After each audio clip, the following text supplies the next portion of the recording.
દાહોદ કે જ્યાં સતત બીજા દિવસે ખાબક્યો ધોધમાર વરસાદ। વહેલી સવારથી જ દાહોદ શહેર અને ગ્રામ્ય વિસ્તારોમાં મેઘરાજાએ ધમાકેદાર બેટિંગ શરૂ કરી। લીમખેડા, સિંગવડ, સંજેલી, ગરબાડા સહિતના વિસ્તારોમાં વીજળીના કડાકા ભડાકા સાથે વરસાદ ખાબક્યો।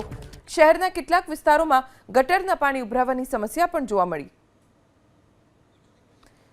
ધોધમાર વરસાદ અને ઉપરથી ગટરિયા પાણી ઉભરાયા, જેના કારણે સ્થાનિકોને મુશ્કેલીનો સામનો કરવો પડ્યો।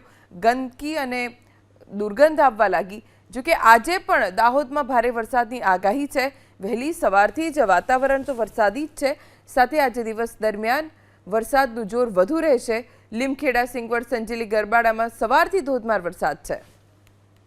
દાહોદમાં વહેલી સવારથી ધોધમાર વરસાદ બાદ હાલ તો જે ગણેશ આયોજક મંડળો છે તેમાં ચિંતા જોવા મળી છે। ખાસ કરીને આપ જોઈ શકો છો કે જે ગણપતિ મહોત્સવ ચાલી રહ્યો છે અને અહીં જે સુંદર ઝાંકીનું આયોજન કરવામાં આવ્યું છે બસ સ્ટેન્ડની સામે, અને અહીં જોઈ શકો છો કે જે વરસાદ વરસતા જે ગટરના પાણી ઉભરાતા હાલ તો જે પાણી અંદર જવા મળી રહ્યું છે, એટલે કે જે